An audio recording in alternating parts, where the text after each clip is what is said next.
Everybody can see it, right?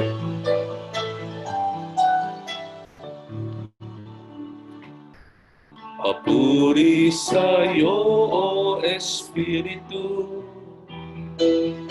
diwa namin ay pukawin mo. Papag-alabing puso namin sa katotohanan ay akitin.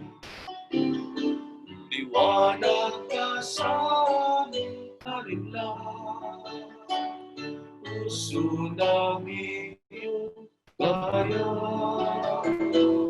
Ang bayan namin iyong gabayan, tungo sa katarungan at kalayaan. Papuri sa'yo, O Espiritu, diwa namin ay pukawin mo. Papag-alabing puso namin sa katotohanan ay akitin. Liwanag ka sa aming kalinlang, puso namin iyong gabayan. Ang bayan namin iyong gabayan, tungo sa katarungan at kalayaan. In the name of the Father, and of the Son, and of the Holy Spirit. Amen. Good and gracious God, we thank you for this day, the 22nd of August.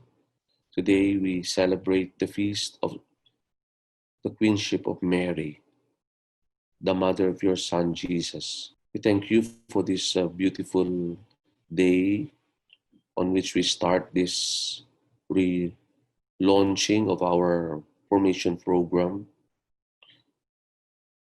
a formation program that we would like first to learn ourselves, so that learning it ourselves, we may be able to share this with our brothers and sisters in the ministries in which we are involved, in the communities and the parishes we are respectively work.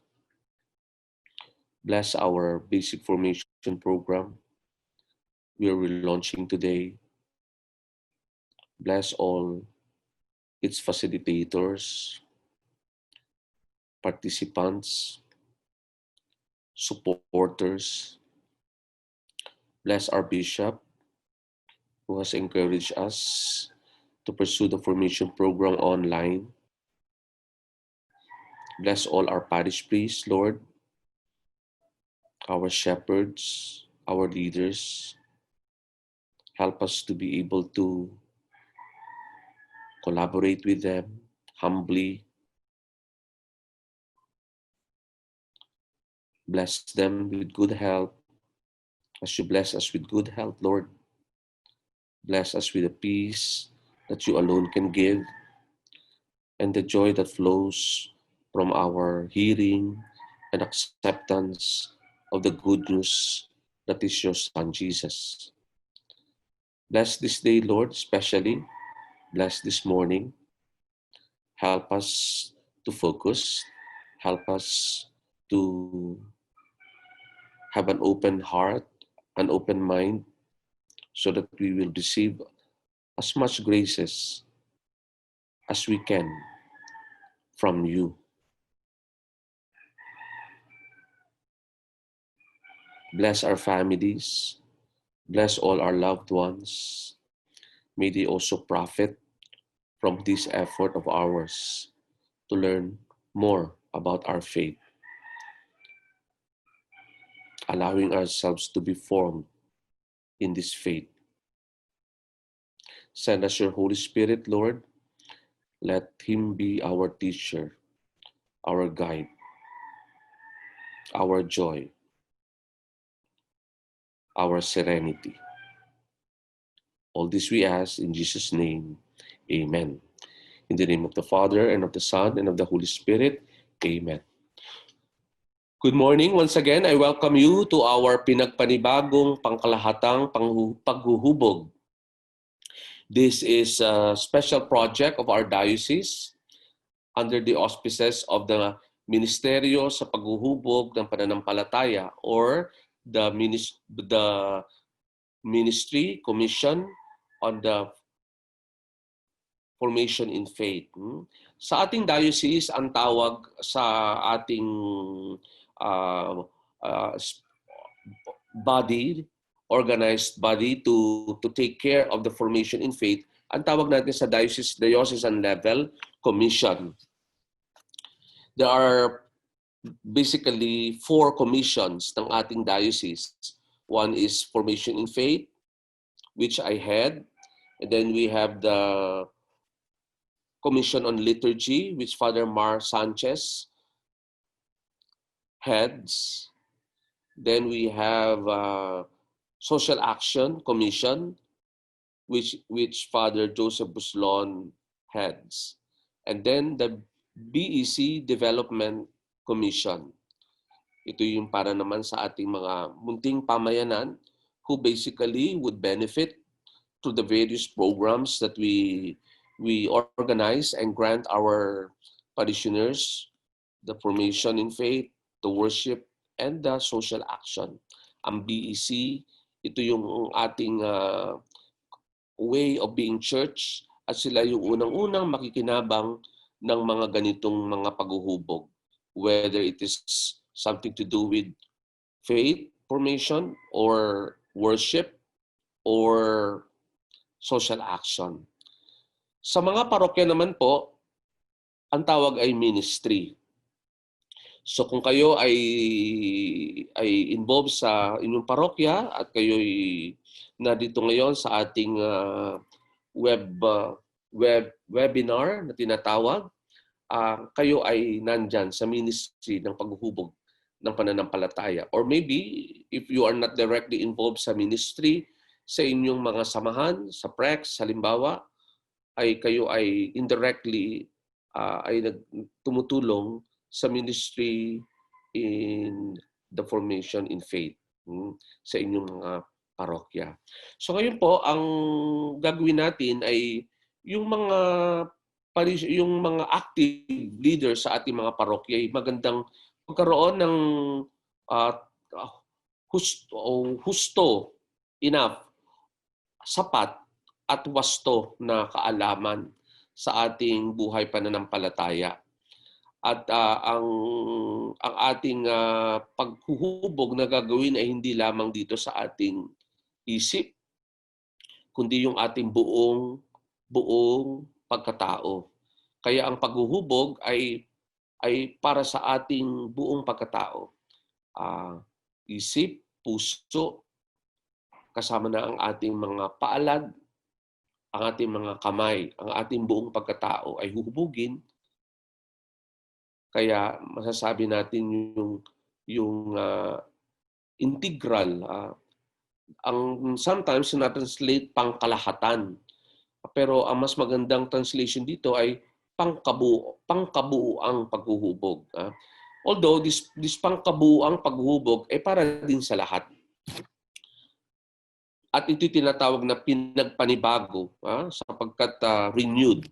We already have formation programs in the past, but the need is to have a renewed, a reinvigorated formation that really involves the whole of our being Christian. Kaya renewed, integral evangelization ang ating punto at doon tayo huhubugin sa ating gagawing pag-aaral na ito. Pinagpanibagong pangkalahatang paghuhubog. Alam natin na ang paglago ng isang parokya nakasalalay dito. Nakasalalay sa pag-unlad ng pananampalataya. Di ba? Alam naman po ninyo sa ating mga parokya, ito ay napakahalaga. Kung ang ating parokya ay parang sabihin natin, walang nangyayari. Yun at yun. Ibig sabihin na parang yung sa isang puno, tumigil yung paglago para tayong, hindi na tayo nagdadahon, hindi na tayo namumulaklak, hindi na namumunga. Parang tumigil. That's a very sad affair. Kailangan patuloy ang paglago kasi pag tumigil tayo sa paglago, hintay ka lang ng ilang oras, sandali, or araw o taon, mamamatay tayo. Kaya we have to continue sa development, sa growth ng ating parokya.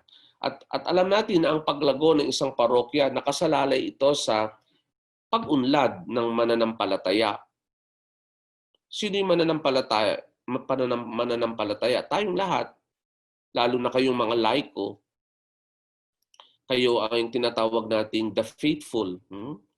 And I hope you are always faithful. And I know you are faithful because here you are taking part in a webinar like this. Kaya hangad din ninyo, nandoon sa inyong, alam ko na alam naming mga kaparian, alam din nating mahal na obispo, na merong thirst for knowledge, understanding of our faith. Kaya nakasalalay talaga ang pag-unlad ng isang parokya, ang paglago ng isang parokya sa pag-unlad din ng mananampalataya, sa kaalaman.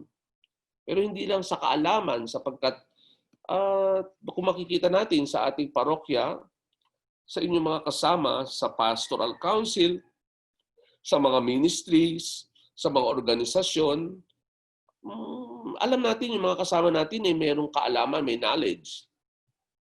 Pero how about yung pagsasabuhay? Naisasabuhay ba yung pananampalatayang Kristiyano? Alam natin kung sino si Jesucristo. Sasabihin natin siya ang anak ng Diyos. Siya ang Panginoon. Siya na naparito sa mundo para tayo ay iligtas, para tayo ay makatagpo ng ganap na buhay. Sinasabi natin yon. Pero anong ibig sabihin ng kaalaman natin ito? Kung siya ang ating Panginoon, tayo ba ay nagpapasailalim sa Kanya? So dito makikita natin kung naisasabuhay natin ang pananampalatayang Kristiyano. Tayo ba ay sampalataya kay Kristo Jesus? Tinatanggap ba natin siya bilang ating Panginoon? Sa pang-araw-araw nating pamumuhay, siya ba ang Panginoon? O meron tayong ibang pinapanginoon? Gaano kahalaga ang pera, halimbawa, sa isang mananampalatayang Kristiyano? Sabihin natin, mahalaga. Pero yun ba ang pinakamahalaga para sa iyo? Sobrang halaga ay minsan ay naduduling ka na pagdating dyan sa issue ng kaperahan, para bagang yan lang ang pinakamahalaga, o marunong ka ding umunawa. Mahirap ang buhay ngayon, pandemic, ang tao walang trabaho, kaya medyo huwag muna tayong maningil. Something like that. So, hindi tayo pababayaan ng Panginoon. So, nandoon yung pagsampalataya natin bilang isang Kristiyano kay Jesucristo na hindi tayo pababayaan. So, ang kailangan ay maisabuhay natin yung ating nalalaman tungkol sa Kanya. Siya ang Lord, siya ang Panginoon, hindi ang salapi, hindi ang kayamanan. Ang salapi, ang kayamanan, bigay niya yan sa atin. Siya ang mas dakila. So, dyan po nakikita natin yung pagsasabuhay ng pananampalatayang Kristiyano. At yun ang ating major concern sapagkat tayong mga Pilipino, hindi naman tayo nagkukulang sa ating pagsisikap na maituro sa mga bata, kahit na sa mga kabataan at sa sa mga senior citizens din ang ating pananampalataya. As a matter of fact, marami sa atin ang pumupuno sa simbahan pagka mga simbang gabi, pagka Holy Week, napupuno ang ating mga simbahan, ang mga prosesyon natin, marami pa rin mga tao. So alam natin yung mga bagay na yun. Pero yung pang-araw-araw na pagsasabuhay natin ng pananampalatayang ito ba'y ating na isasagawa? Kaya ngayon, nandito yung paghuhubog nito. Ang paglago ng ating parish, nakasalalay dyan. It depends sa development, growth ng ating mga tinatawag na faithful mananampalataya about their knowledge and about their living out of the Christian faith. Ngayon sa edukasyon ng mga laiko, paghubog ng mga laiko, meron tayong tinatawag na catechism. At itong Catechism of the Catholic Church, Catechism of CCC na tinatawag, CCC, magandang meron tayong kopya nito para alam natin ang summary ng ating pananampalataya nandito sa Catechism of the Catholic Church. Kaya nga ang catechesis ay isang edukasyon. Pag sinabi nating edukasyon, tayo ay pinamumunuan, edukasyon at pinangungunahan, pinamumunuan para tayo ay madala sa liwanag. Yan ang edukasyon. Education is a process of one being led out, allowing oneself to be led out from darkness into light. So yun ang edukasyon. At kailangan natin yan even sa ating pananampalataya. Yung tayo ba'y maliwanagan, hindi yung malabo, yung mga tanong na wise, kaya nating sagutin. Bakit tayo sumasampalataya sa Diyos? Sino ba ang Diyos? Ito ay natutunan natin sa katesismo at yung paraan ng pagtuturo ng ating pananampalataya sa ganitong paraan, catechesis ang tawag. Edukasyon sa pananampalataya ng mga bata sa mga nasa elementary school, the youth, kabataan, at yung mga adults nasa hustong gulang. Kasama ang pagtuturo ng Christian doctrine, yung teachings of the Church, the Holy Trinity, Father, Son, and Holy Spirit, redemption, sin, forgiveness of sin, grace. Lahat ng ito ay ating natututunan at natutunan natin ito mula simula hanggang sa buong kabuuan. Kaya organic, sasabihin natin likas. Para pag hindi tayo magsisimula kung saan-saan, gusto mo talagang simulan, mula simula, start from the very beginning, then you learn about, susundan mo yung creed. I believe in God, the Father Almighty, Creator of heaven and earth. Yan ang isang dapat mong matutunan. And then, susunod matutunan, I believe in Jesus Christ, His only Son, our Lord, who was born of the Blessed Virgin Mary. At lahat yan, iaalamin mo yan. I believe in the Holy Spirit. Tapos, I believe in the Roman Catholic Church. And mga ganyang bagay. At ang mga detalye niyan, mga specifics niyan, ay kailangan malaman mo. 10 ng mga sakramento, etc. At moralidad sa buhay, mga panalangin. So yan ang katesismo, yan ang Christian doctrine na dapat natin ding malaman. Sistematikong paraan. Hindi banat ng banat, kundi sabihin nga natin, you start from the beginning. Hanggang unti-unti, ma-accumulate yung knowledge na yon hanggang makita mo yung kabuuan. Kaya likas, natural or organic at systematic na paraan. Para makita natin ang kabuuan ng buhay Kristiyano. Ito yung ginagawa natin sa catechesis, no? Sa mga laiko. May ilang mga laiko din na nanguna sa pagbubuo at paglulunsad ng mga programang pagsasanay. So nais nating pasalamatan ang mga grupo ng mga laiko na ito.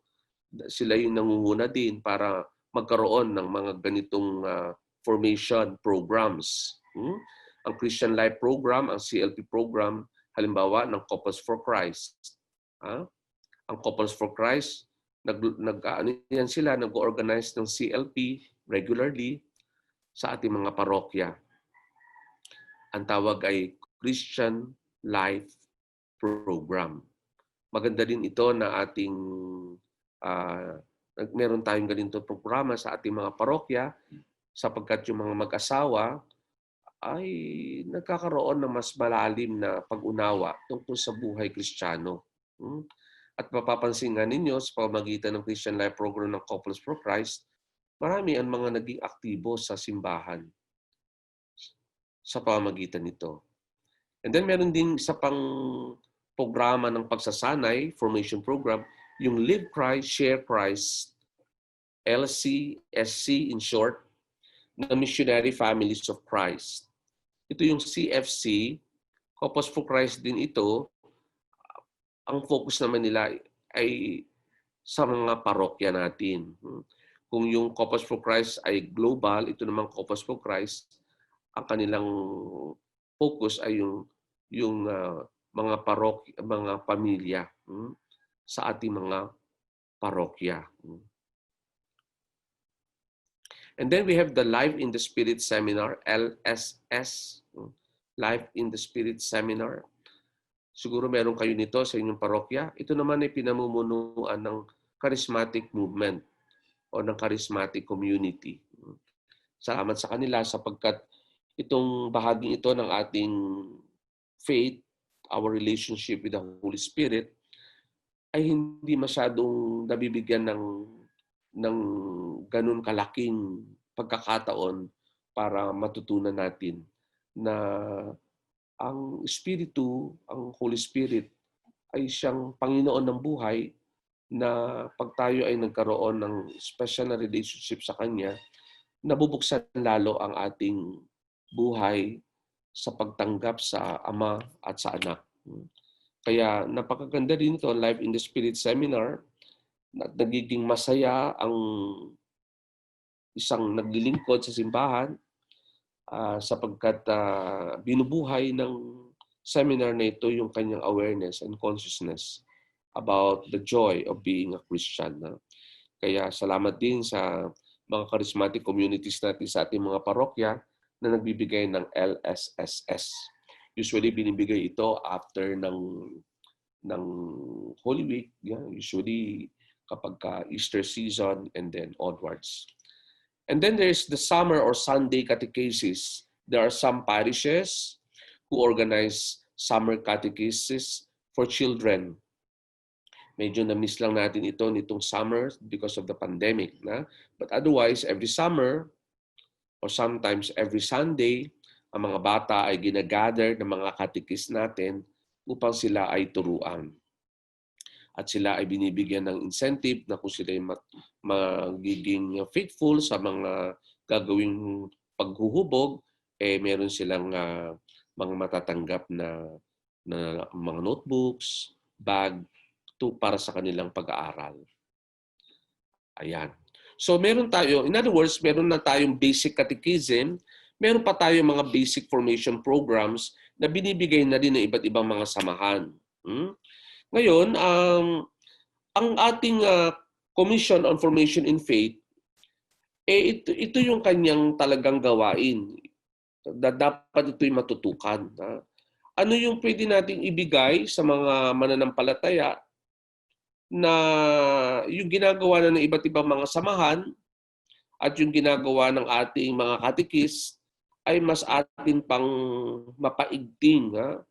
Kaya dahil sinasabi ko nga, yung paglago ng isang parokya ay nakasalalay dito sa patuloy na pag-unlad ng ating kaalaman at pagsasabuhay ng pananampalataya.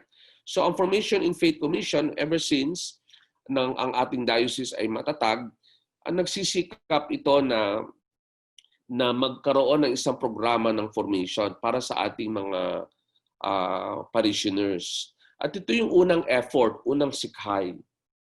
Gumawa ng paghahawan tungo sa liwanag. Ito yung mga module ng paghuhubog. Ng paghuhubog para sa ating mga parishioners.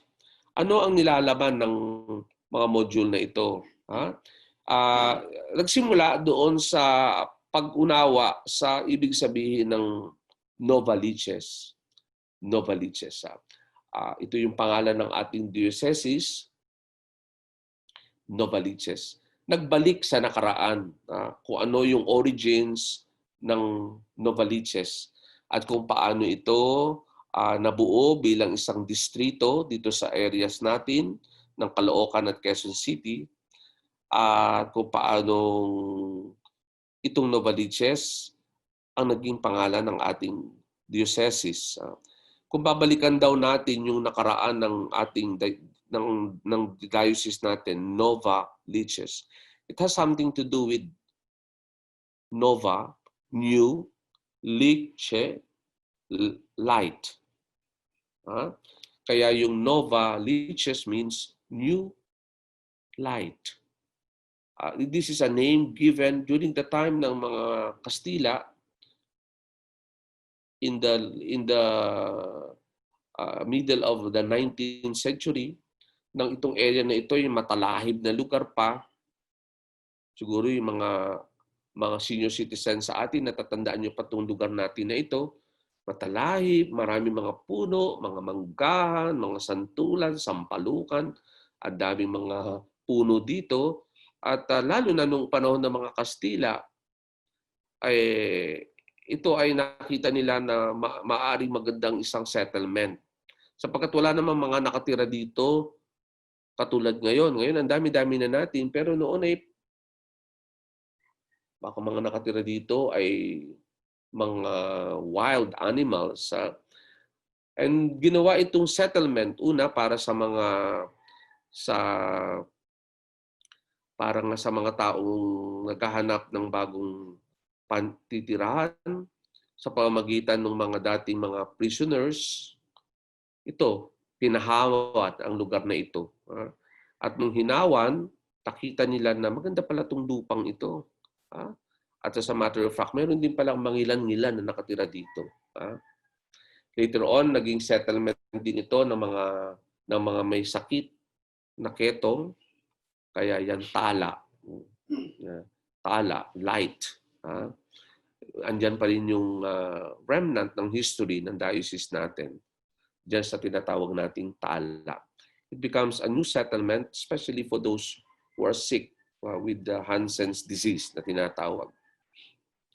So, and then until eventually, naging dumayo na dito yung iba pang mga tao mula sa iba't ibang panig ng Pilipinas. Hindi lamang ng Maynila, kundi sa iba't ibang panig ng Pilipinas. Kaya nga kung makikita natin, itong lugar natin at itong diocese natin ay binubuo ng iba't ibang mga taong nanggaling kung saan-saan at dito na sila nanirahan sapagkat nakatagpo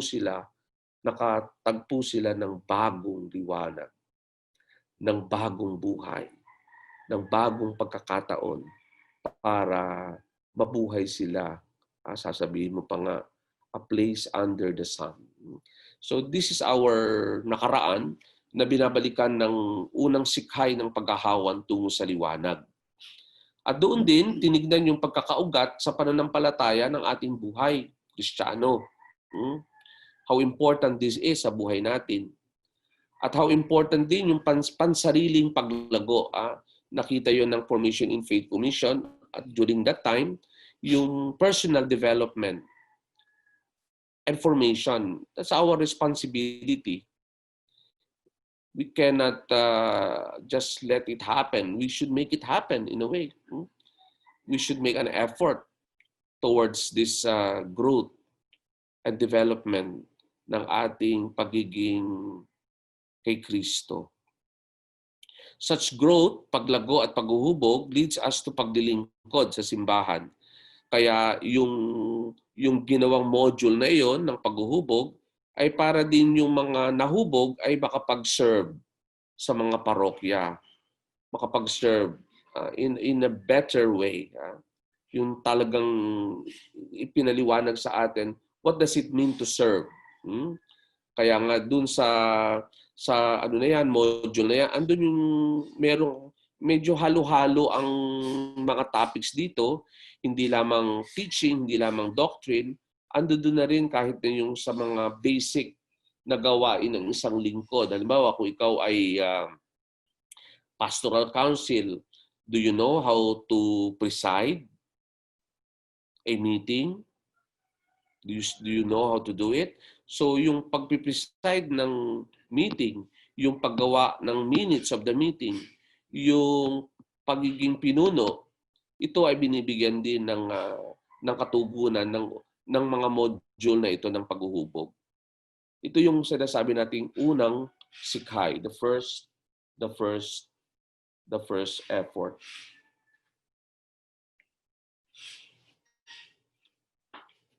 So, ngayon, ito yung panibagong sikhay. Isang panibagong sikhay natin. At new effort. Ang tawag natin dito, pinagpanibagong pangkabuuang paghuhubog. Kanina, medyo pinaliwanag ko na ito yung renewed, tapos yung pangkabuuan, hindi lamang ang huhubugin na itong isip mo, pagkatapos ang puso nalimutan. Kailangan yun. Dito yung isip, puso, pati na rin ang ating mga palad, tanda ng ating commitment, ng ating going out of our own selves in order to serve. Together with our feet, you're willing to walk, journey.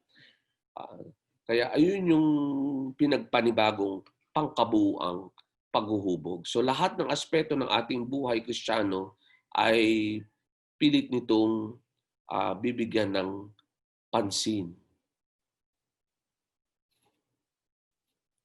So ano ang pangkalahatang hangarin natin?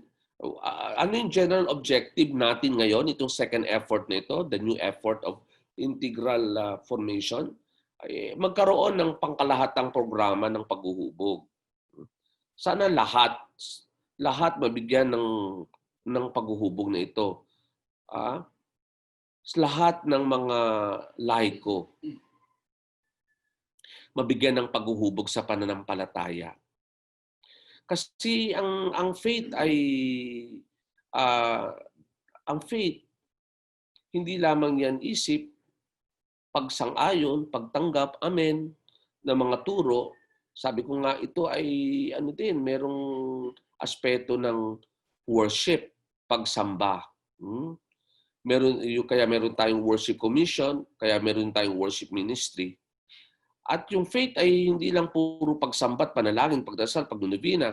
Ito din ay dapat nagsiserve, naglilingkod, social action.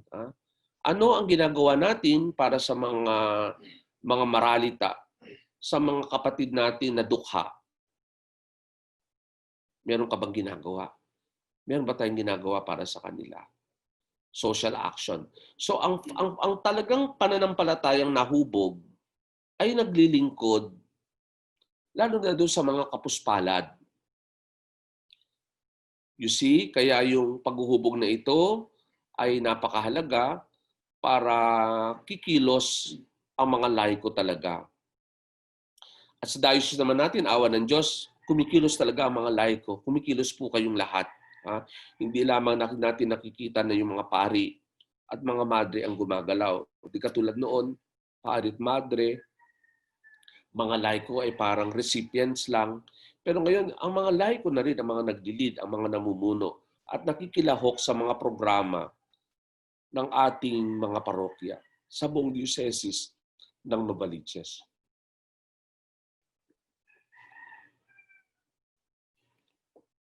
So ito po ang ating general objective.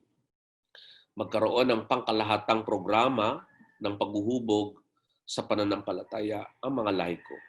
Lalo na yung mga leaders. Lalo na yung active sa iba't ibang programa ng ating parokya sa Diocese of Novaliches. Ngayon, let us go to the specific purposes or objectives ng programang ito. Number 1, mapalalim ang kaalaman at pag-unawa ng mga parishioners natin sa pananampalatayang Kristiyano.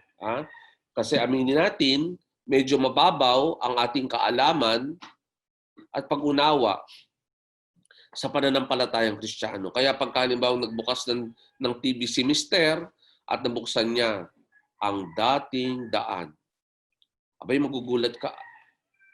Pag nakinig ka, mahihikayat ka, magaganyak kang tuligsain din yung pananampalatayang kinamulatan mo. Hindi mo naman kasi alam yung pananampalatayang kinamulatan mo. Ngayon, tutuligsain mo sa pamagitan ng narinig mo. Kasi doon sa narinig mo, pinanonood mo, mahaba ang binibigay mong panahon, makinig, unawain. Pagkatapos ngayon, naunawaan mo yung pagtuligsa, itong sarili mong pananampalataya na hindi mo naman talaga nalalamat na unawaan, ito naman ngayon ang tutuligsain mo. Ngayon, mag-aaway na kayo ng inyong misis. Aawayin mo na yung kapatid mo. Pero sa totoo lang, ang kaalaman at pag-unawa mo bilang isang Kristiyano, bilang Katoliko ay mababaw. Mababaw. Kaya ito ang ating layunin, mapalalim ang kaalaman at pag-unawa ng mga parishioners sa pananampalatayang Kristiyano.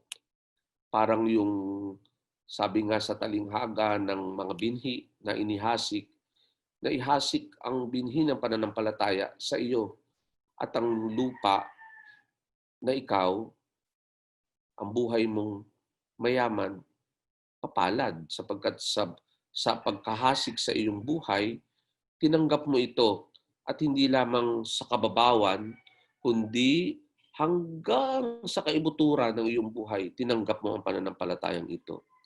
Pero paano mo ito matatanggap ng husto kung walang magpapalalim ng iyong kaalaman at pag-unawa? At ito ang ating sisikaping gagawin sapagkat ang mga pari, kami mga pari, ano ba naman ang aming magagawa pagdating dito sa formation? Sapagkat ang mga tao ay magsisimba lamang once a week, karamihan once a week on a Sunday, tapos yung oras sa isang oras lamang, ang misa, at pagkatapos ang homilya, ang pagtuturo, ay 12 minutes at the most. Kung mapahaba ang sermon, abay magrereklamo na ang mga tao. So, ang haba naman ang sermon ni Father. So, walang tamang appreciation para dun sa kailangan niya rin ma-form. Malaman niya, maunawaan niya ang kanyang pananampalataya. Lalo na sa tinutukoy na ebanghelyo. Kaya kung minsan, kapos talaga ang panahon na ibibigay natin dito. Hindi pa nga natin natatouch yung bare surface. Hindi pa nga na hindi na tayo makapalalim pa. So, anong gusto nating gawin? Magkaroon tayo ng programa to deepen our knowledge and understanding of our Christian faith. Secondly, magkaroon ng wagas na pagmamahal sa Diyos at sa kapwa. Ito naman talaga yung punto ng ating pagpapalalim sa pananampalataya. Yung ba magkaroon ka ng wagas na pagmamahal sa Diyos at kapwa? Di ba kahapon ay narinig natin sa misa yung tungkol sa love of God and love of neighbor as yourself as the essence of the law and the prophet, sabi. Yung sinasabi ng kautusan ng Diyos at yung ginawa ng mga prophets para maipagtanggol ang karapatan ng Diyos sa napakahalagang tipan. I will be your God, you will be my people. Ang pinakabuod nito, love of God and love of neighbor. Now, pag tinanong natin ng mga kasama natin o tanungin natin ng sarili, minsan marinig na sasabihin, love ko naman si Lord eh. Mahal ko naman ang Diyos eh. Mahal ko naman ang kapwa ko. Pero ang tanong is, wagas ba yung pagmamahal na yun? Wagas. Meaning pure. Ang pagmamahal natin ay kadalasan maraming mga motives and interests na kung ating susuriin ay hindi naman talagang tunay na pagmamahal. Kaya sa pamagitan din ng paghuhubog, ito, magkakaroon tayo ng wagas na pagmamahal sa Diyos at kapwa na naipapahayag sa isang tunay at kapanipaniwalang pagtatalaga ng sarili. Sinasabi mo, love ko si Lord. O love mo si Lord, hindi ka naman nagko-commit ng sarili mo. Ayaw mo namang mahirapan. Ayaw mo namang pawisan. Ayaw mo namang magastusan. Ayaw mong mamasahe. Ayaw mong mag-spend ng iyong sarili. So walang kapanipaniwalang pagtatalaga ng sarili, sasabihin pa nga is, walang commitment. Yan ang problema natin sa ating mga parokya, kahit na yung mga aktibo sa mga lectors, Ministers of Holy Eucharist, mga Ministry for the Reception of Gifts, gusto nilang members sila, pero pagdating doon sa pagtatalaga ng sarili, commitment, ma'am, commitment, sir, kuya, ate, commitment. Hindi naman makita yung pagtatalaga ng sarili, hindi mo tuloy Pero kung may talagang pagtatalaga ng sarili, ay dahil sa meron siyang love, pagmamahal sa Diyos at sa kapwa.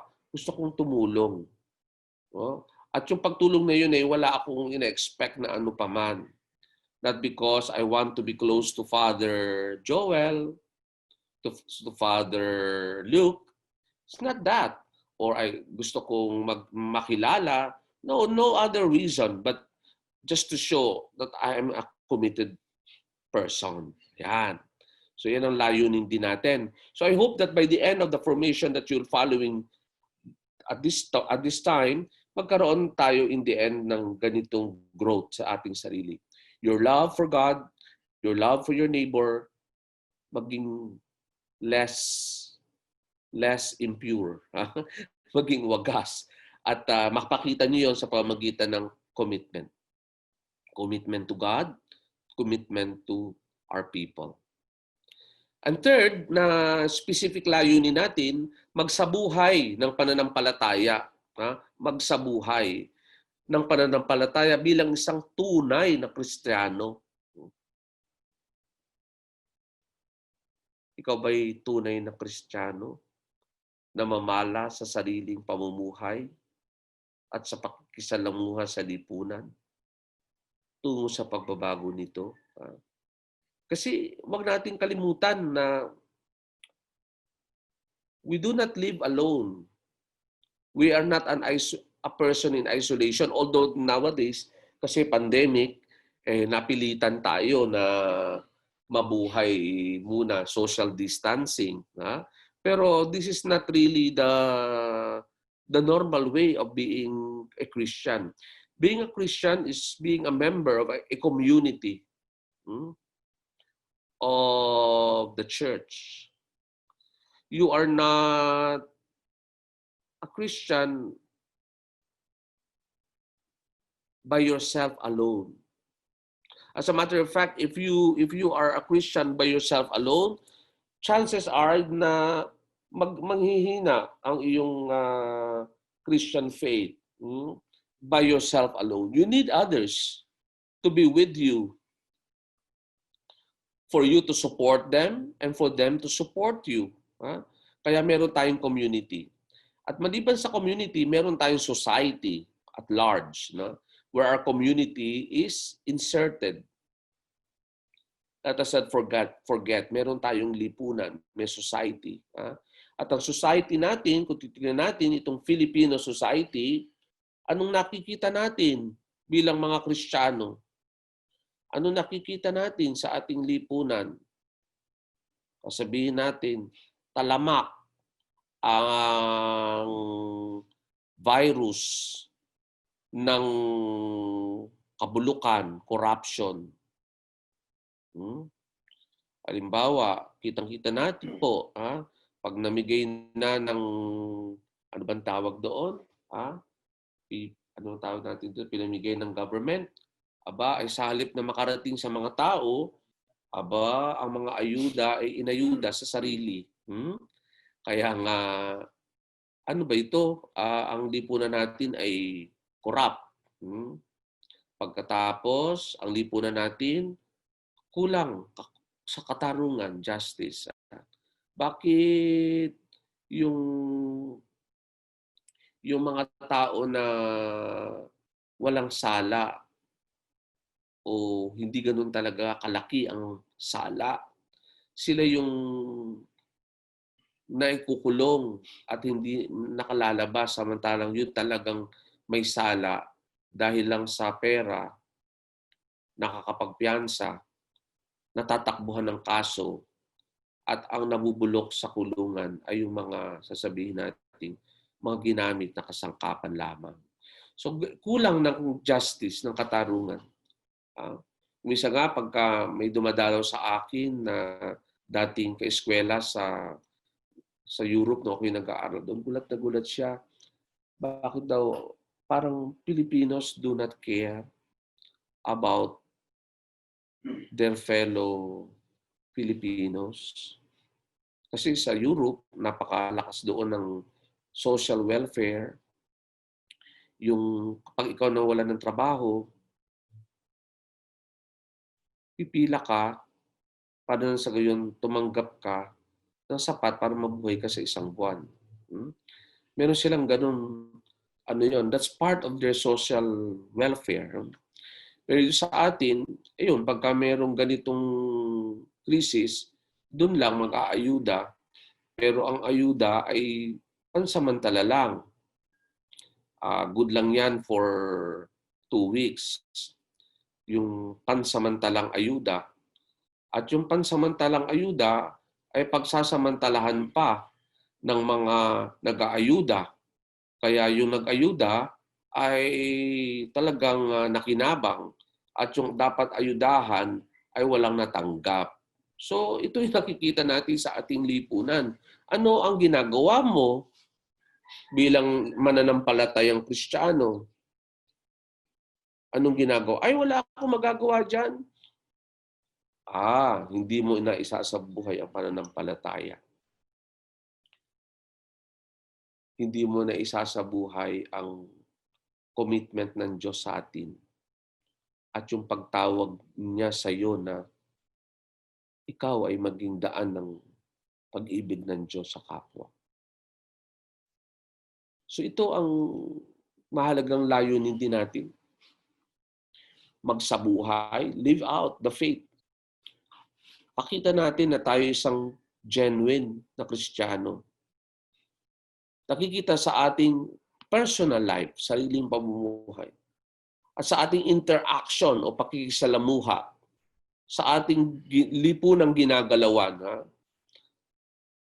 Itong taong ito, sasabihin nila, isa talagang may pananampalataya sa Diyos.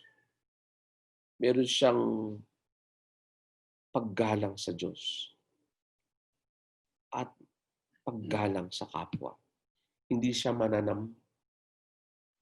sasabihin natin, nagsasamantala. Yan. True Christian. So, yan yung ating mga layunin. Let me see if we were able to look at the three. Deepening of our knowledge and understanding of the Christian faith. Lahat ng ating parishioners, makuha ito. Deepen knowledge and understanding of the Christian faith. Then we have a talagang pure, wagas na pagmamahal. Pure love for God and neighbor. That we will be that we show through our commitment. And 3, yung may sa buhay, live out the faith.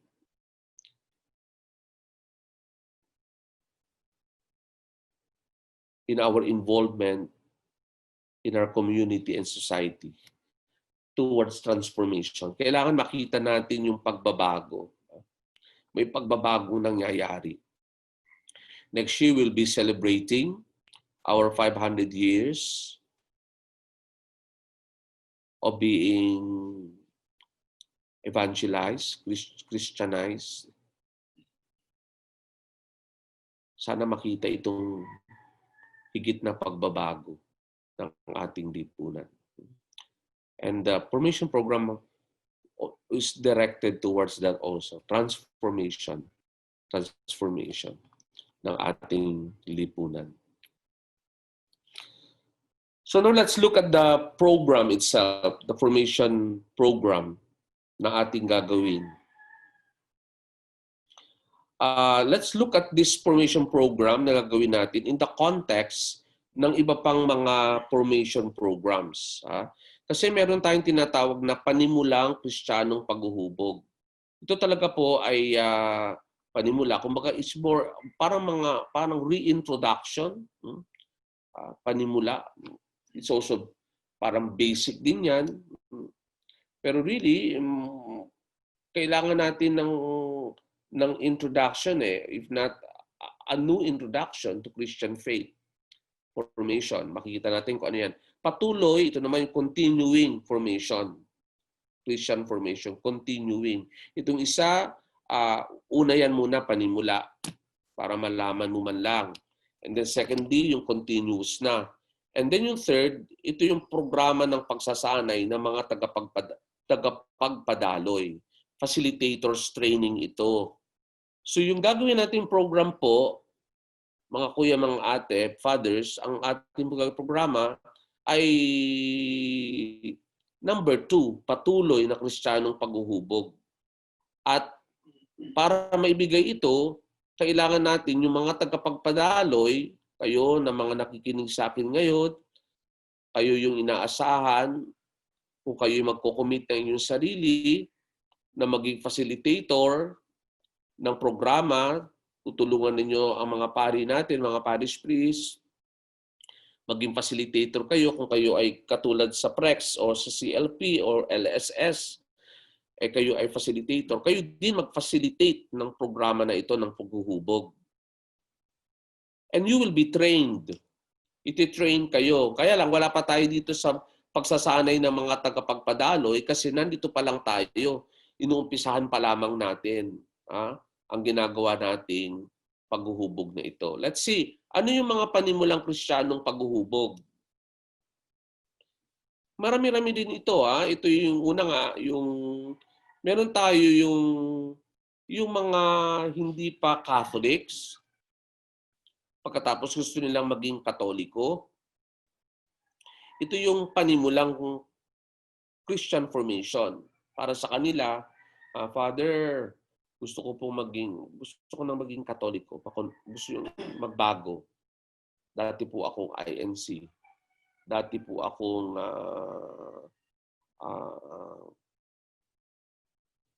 Muslim.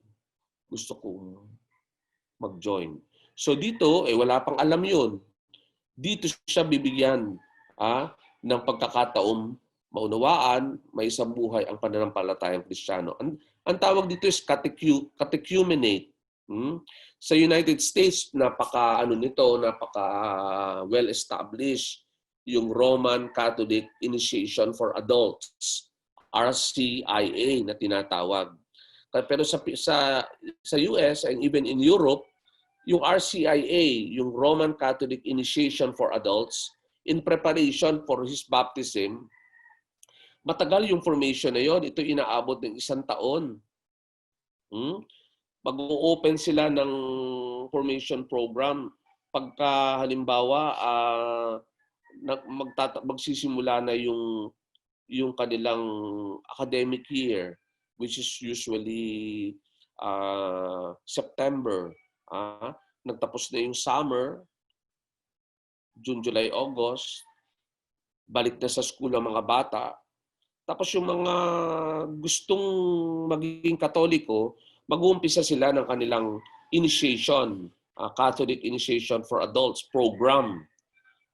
Ituturo sa kanila yan from September through March. Kasi sa March or April, bibinyagan sila.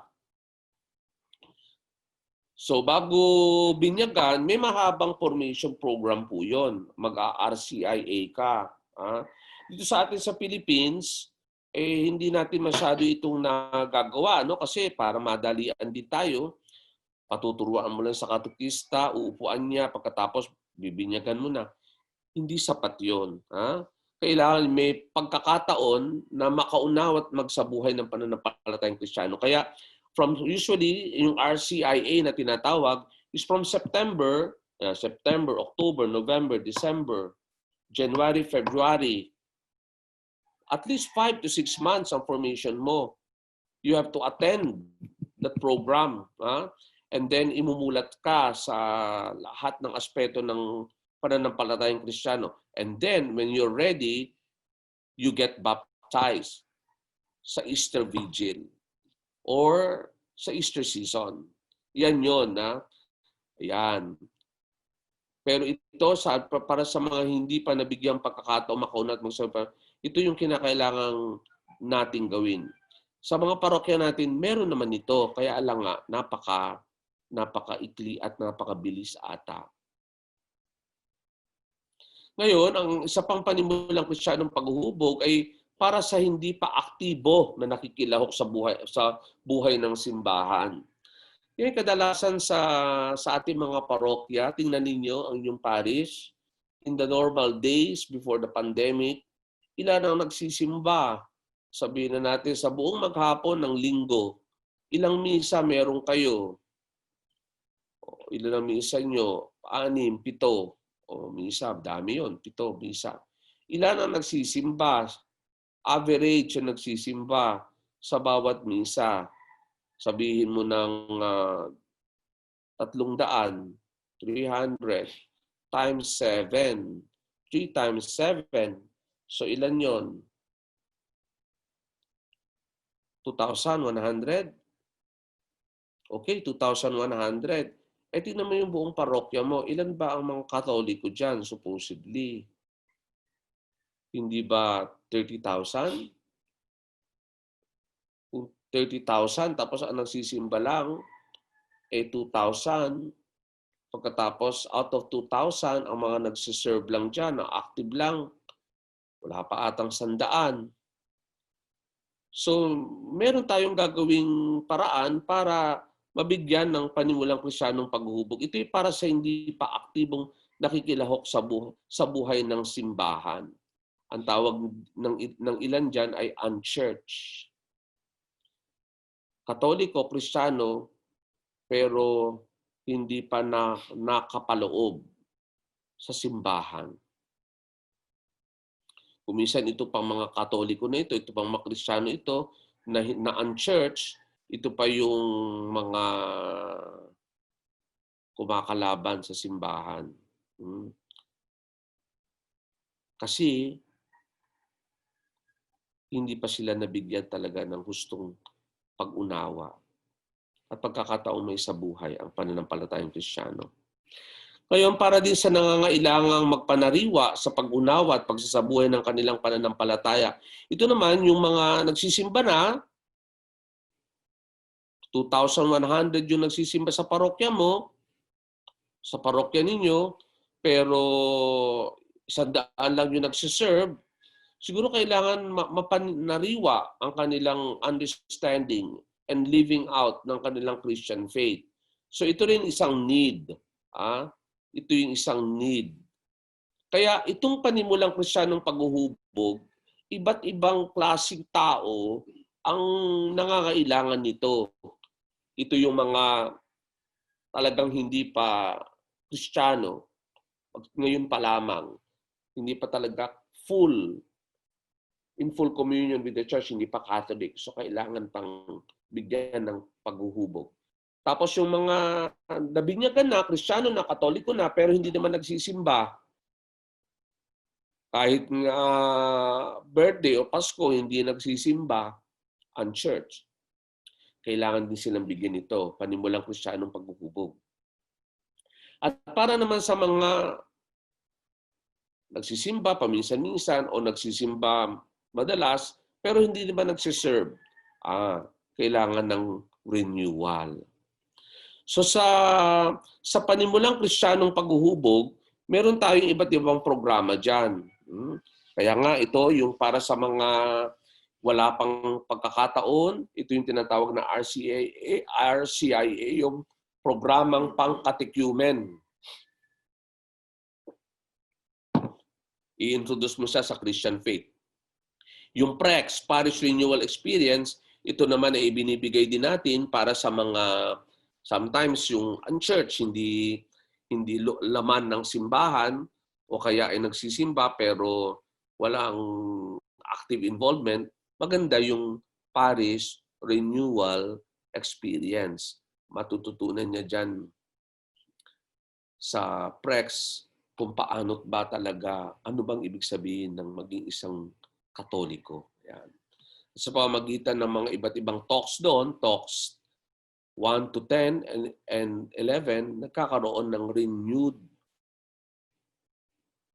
renewed Christian Catholic faith. Okay? And then, malaking tulong din ang Life in the Spirit Seminar sa mga panimulang Kristiyanong paghuhubog kasi marami sa atin hindi natin nababatid ang Trinity, ang Holy Spirit sa ating buhay. At dito, nai-introduce sa iyo ang Holy Spirit and how you can live empowered by the Spirit. Being led by the Spirit. Something new yun. Yung mga unchurched at saka yung mga nagsisimba naman pero hindi nagsiserve. Once na magkaroon sila niyan, mas nakakapasok sila ng lubos sa simbahan. And then we have also the Crucillo program, De Colores, di ba? Itong Crucillo, ini-introduce ang isang tao na nalayo kay Kristo o hindi masyadong committed kay Christ. Pag umaten siya ng Crucillo, bigla niyang nare-realize ang maraming kakulangan niya kay Christ na kanyang Lord and Savior. At nagbabalik loob siya. Kaya naging kursilista. Sabi na 2x2. Kaya ngayon na 2x2, gusto nang tumino. Kaya may Crucillo program tayo. And I hope na patuloy itong mabuhay sa ating mga parokya. And all these programs, ang PREX, ang catechumen program natin, ang LSS, ang Crucillo program, I'd like to affirm these formation programs as important, necessary. Huwag natin itong iwawala kasi mahalaga ito. At napakaganda sapagkat ito ay na rin ng mga laiko. Pinapatakbo ng mga laiko, kaya malaking tulong. Pero hindi ito sapat kasi ito'y panimula pa lang. What we need is patuloy na paghuhubog Kristiyano, continuing. Kung saan hihikayatin ang lahat na makiisa sa paghuhubog. Ito'y isang tuloy-tuloy na pagpapalalim at pagpapalawak ng pag-unawa. Kumusta na ba yung pag-unawa mo sa Christian faith? Okay naman. Ang ibig sabihin ng okay? Okay. Hindi ganoon. Dapat malalim. Mapalalim. Malalim na ba? O palalimin mo pa? Palalimin mo pa. Marami ka na bang alam? Marami na. Palawakin mo pa ang pag-unawa mo. Kuminsan kasi po, yung mga Catholics na sabihin natin, nag-PREX, nag-LSS, nag-Crucillo, ito yung mga kritiko, super kritiko sa mga parokya. Ito yung mga dahil sila ay na-renewed, malaki ang kanilang expectations. Malaki expectations sila sa parish priest, at sa mga leaders nila. Kaya nga sa kanilang buhay, ang dali rin nilang ma-disappoint, ma-frustrate, madali silang mainis, madali silang magalit, at pagkatapos sabay layas. Kaya kailangan ng patuloy na paghuhubog. Hindi dahil ikaw ay nakapag-prex, nakapag-LSS, o nakapag-kursilyo, sapat na yun. Kaya nga sa prex, sinatanong natin, what after prex? What after prex? Continuing formation. Patuloy na paghuhubog Kristiyano. What after the kursilyo? Puro ultra yan na bang gagawin? Kailangan pa rin ng patuloy na paghuhubog. Ganun din sa Life in the Spirit Seminar. Hallelujah, praise the Lord. Paano kapag si Father ay iba ang kanyang priorities, biglang nawala? Sapagkat medyo may kababawan pa rin sa kasawiang palad. Medyo hindi pa malalim at hindi pa malawak ang pag-unawa ng mga nagdaan doon sa basic formation program na yun. Mahina pa. Andun yung enthusiasm, pero hindi pa malalim ang pagkakaugat. Alam po ninyo, pagkabagyo, pag may bagyo dito, kasi dito ako sa Santuario de San Paulo, papalad ako dito kasi maraming puno. Itong simbahan namin sa St. Paul, daming puno ng acacia. Pero, pagkabagyo na natatakot ako, baka bumagsak yung mga acacia. Kaya lagi kong minamanmanan ang mga acacia. Kasi ang acacia hindi naman singlalim ng kanyang puno ang ugat. Mataas-taas ng acacia, pero huwag kang magkamali. Hindi ibig sabihin ng ugat niyan ay singlalim ng taas ng puno.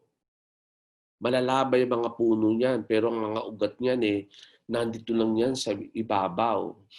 Kaya pag may malakas na bagyo, babagsak yan. Kaya kung minsan ang sinasabi ko, bawasan ninyo yung mga sanga. Kasi pagka ang labay-labay ng mga sanga at ng mga dahon, ang dami, parang babae yan na napakaraki ng buhok. Pag mahaba ang buhok mo, syempre, pag sinabunutan ka, talagang yung buong buhok mo, sasabunutan yan, yuyugyugin. Kaya yung mga puno, pag hindi mo yan itinitrim, hindi mo binawasan yan, ay pagka ito na napakalakas ng hangin, ng bagyo, talagang yuyugyugin yun. At yun na rin mismo kanyang malalabay na sanga, mga puno, yun na rin ang gagamitin ng hangin para siya ay talagang sabihin natin mabunot sa pagkakatanim.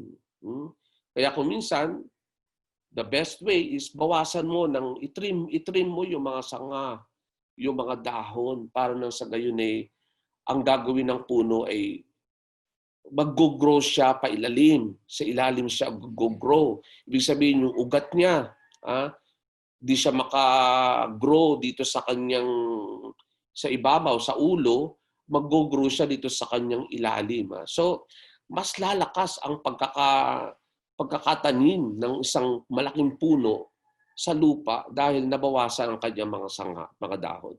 Kung minsan, nabanggit ko ito sa inyo kasi maganda na yung pag nag-prex ka, nag-LS in the Spirit ka, nag-konsilyo ka, mag-ingat ka kasi kung minsan nandoon din yung ating yung ating pagkamangha, ang ating saya, enthusiasm, at pagkatapos ay biglang nagkaroon ng hamon, challenge.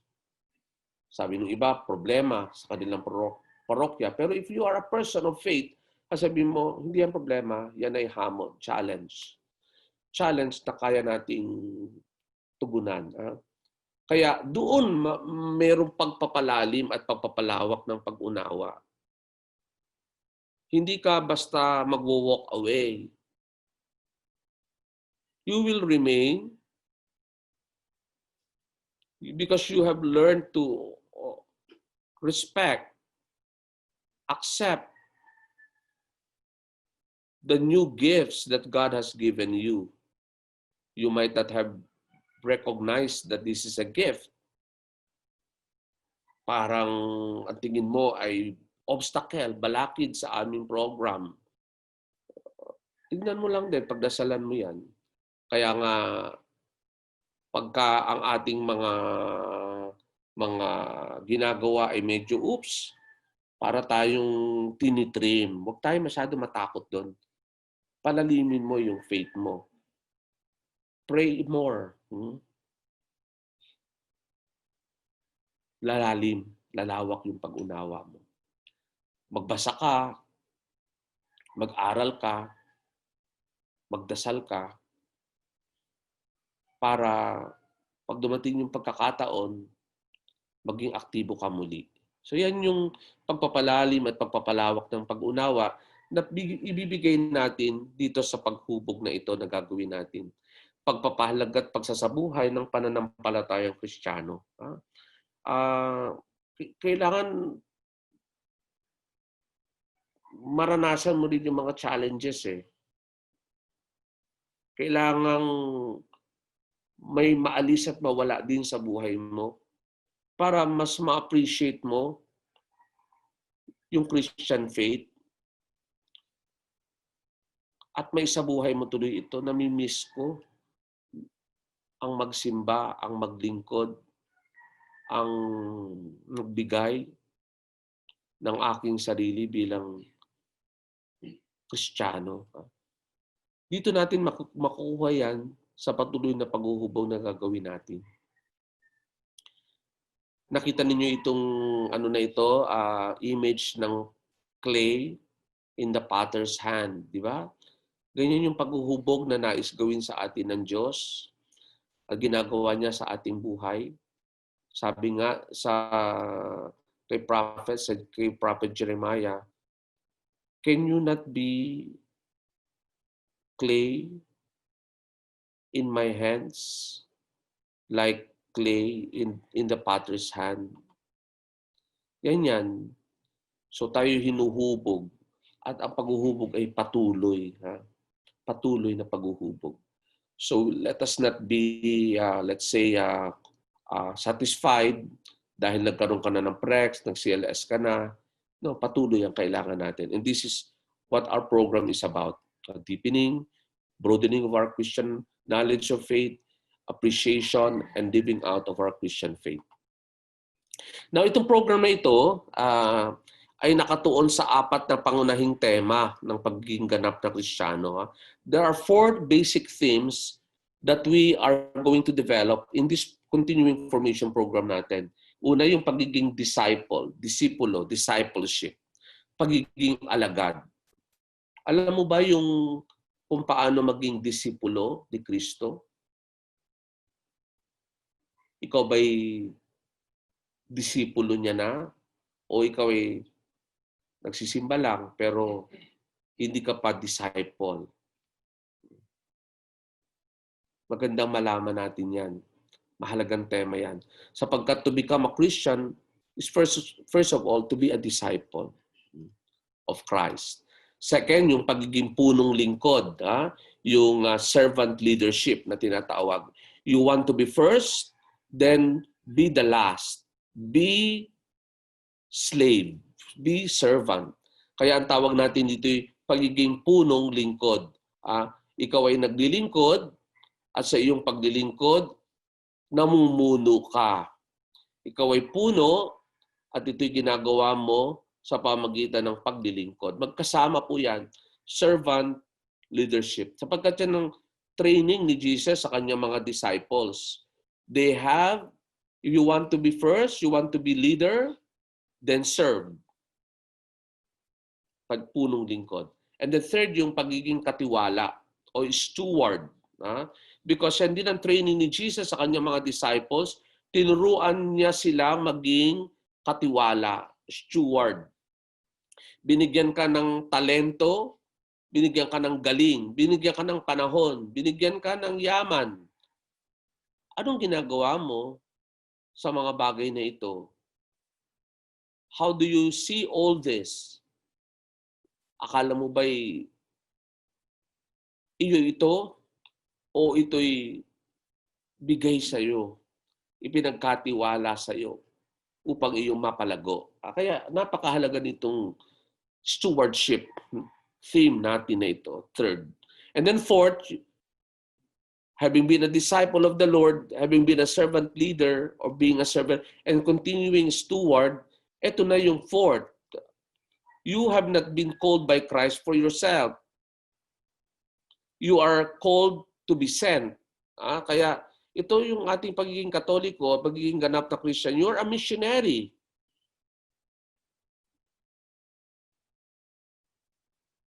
Do not be happy just because having become a Christian. You did not become a Christian for yourself. You're a Christian for others. You're a missionary. You are supposed to preach, proclaim, share the gospel. Do not keep it to yourself. It's not just for yourself. It's also meant for others, for the world. So yan yung aspeto na i-develop din sa continuing formation program natin, itong pagiging evangelizer or being missionary.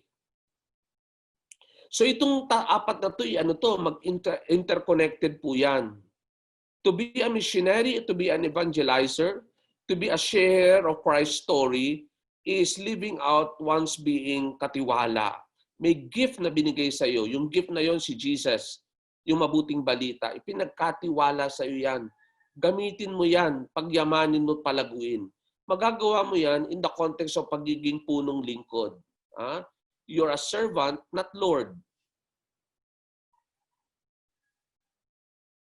And there lies your leadership. Jesus wants leaders. Jesus wants people who can lead others to God. And you have been made so, a leader of others to an encounter with God. Pero ito'y magagawa mo lamang once you have truly become a disciple, alagad ni Jesus. Kaya yung apat na yan ay magkakaugnay yan, pero magbibuild tayo starting with this, discipleship, followed by servant leadership, followed by stewardship, and then being a missionary, being an evangelizer. Ayan. So yun po yung apat na tema. And then, yung apat na tema na yan, ay babalangkasin natin, bawat tema, discipleship, servant leadership, stewardship, missionary, each topic may apat din namang paksa. Each theme may 4 topics. At itong ating 4 themes with 3 topics, ito yung gagawin natin, ito yung unang baitang pa lang tayo, nasa unang baitang. Sapagkat ito yung may 3 baitang o 3 antas. What we're having now is just the first step, unang baitang.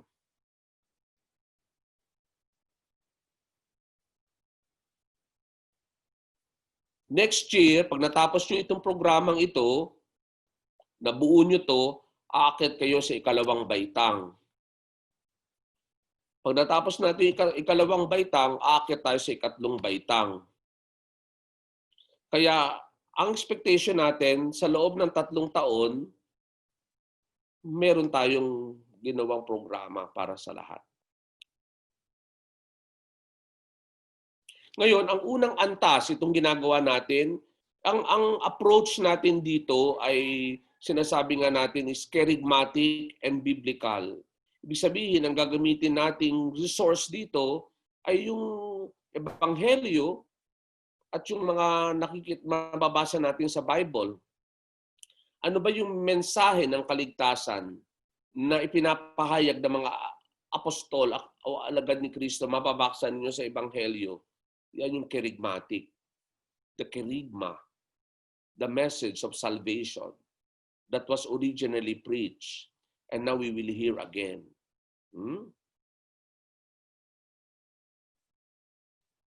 at ayon na rin sa mga karasan na mababasa natin sa Bible. Kaya itong first antas is charismatic biblical approach. The second baitang, ito naman ang magiging approach, doctrinal theological. Tatalakayin natin ang mga topic ng discipleship, servant leadership, stewardship, and being missionary of Christ. Tatalakayin mo yan, mas malalim na pagninilay at pagpapaliwanag sa tulong na rin ng teachings, aral at tradisyon ng simbahan. You see, tuloy-tuloy yun kasi hindi pa sapat yung charismatic biblical. Meron pang development yun na ayon sa turo ng church. Pupuntahan din natin yan. And then yung pangatlong antas, tatalakayin natin dito yung konkretong pagtugon sa mga pangangailangang pastoral at sa mas malalim na pinag-uugatang espiritual. Sapagkat tayong mga Pilipino, pagka tayo bibigyan ng teaching, ang laging tanong natin is, para saan yan? Saan ko yan magagamit? Very practical tayo mga Pilipino. Kaya nga, ang experience ko bilang isang tagapagturo, sa seminaryo, pag ikaw nagtuturo, ang mga bata ay parang nakalutang sapagkat parang narinig lang nila yung mga turo, pero hinahanap nila yung relevance. Para saan to? Saan ko ito magagamit? Kaya kung minsan mahirap pagka kulang yung experience natin, tapos binibigyan ka ng teaching, hindi mo maiugat sa experience yung tinatanggap mong turo. Pero ang maganda sa inyo, kayong mga mag-undergo ng formation na ito, karamihan sa inyo ay babad na rin sa mga parokya. Aktibo na kayo sa simbahan. Nag-LSS kayo, nag-Prex, siguro sa'yo, nag-Concilio kayo. Dami nyo na napagdaan ng mga programa. Ngayon, ano ang application nito sa pastoral involvement natin? At mahalaga din sa spiritual na buhay natin. Pag nag-iisa ka na. Sa pastoral, marami kang mga kasama doon. Pinangungunahan kayo ni Father. May mga kasama ka doon. Ilan kayo sa ministry, ilan kayo sa organization, ilan kayo sa pastoral council. Marami-rami kayo. As a pastoral council, as a member of that ministry, how do you respond? As a disciple, as a servant leader, as a steward, and as missionary of Christ. Yan yung apat din na yan.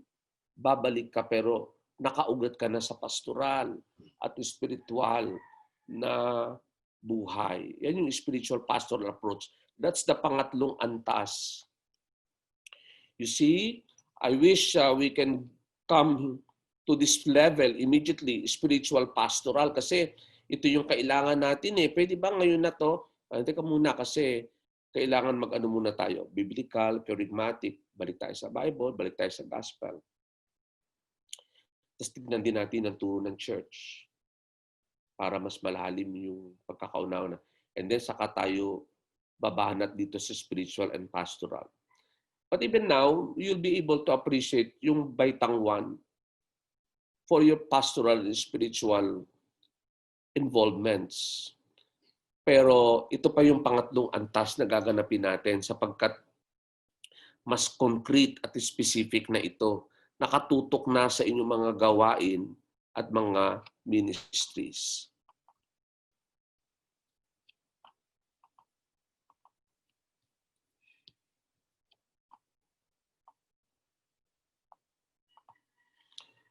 Ayan. So mainam kung ang mga kalahok, kayo po, sasailalim kayo ngayon dito sa unang baitang. Tutungo kayo sa ikalawang baitang next year at sa pangatlong baitang. Okay? So be patient. We will be going up little by little. Sapagkat ang formation naman po ay lifelong. It's a lifelong formation. Don't worry. We start when we were a toddler, a little boy and girl, ayan, dalagita, nag-aral, tapos nagpakasal, nagkaroon ng mga anak, nagkaroon ng apo, ayan. Pagkatapos, kayong dalawa na lang ulit ng misis mo. Kayo na lang nag-uusap. Ha? Ano? Yan na. But the formation never stop along the way. So let's be patient with the formation of ourselves. Sumunod ka lang doon. Basta't ang mahalaga, you never stop. You continue. You continue in your journey of faith. You continue to learn until finally, makapaghawan ka ng lubos at makita mo ang buong liwanag.